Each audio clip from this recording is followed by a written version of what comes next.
Hey everybody, what's happening? Michael Brada. Thanks for checking me out today. I had a real fascinating conversation with my brother last night. He's an industrial engineer, Dan Brada. He's one of the smartest cats that I know.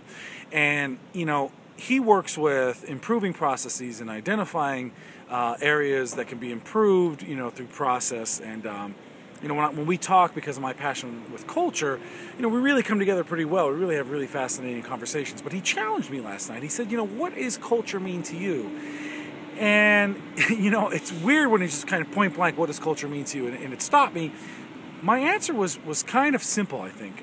What culture means to me is the feeling, right? The feeling that you have about what you're doing within the organization that you work for. So when I talk about feeling, at the end of the day, if you were to remove your compensation, all right? So if you wanted to think about the money that you make, how do you feel about what you do? Is there purpose? Do you simply feel gratified for what you do? Not necessarily valued. How do you feel about what you do? Do you feel that what you're doing is purposeful and meaningful? And then when you start to take into account, what does it feel like to collaborate with people? What does teamwork feel like? What does your relationship with leadership feel like?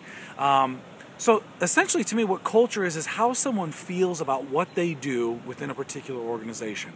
And if that feeling is negative, that's going to affect everything else about the organization with regard to that particular employee. And what I mean is, that's going to affect their attitude towards others, which can include employees and customers.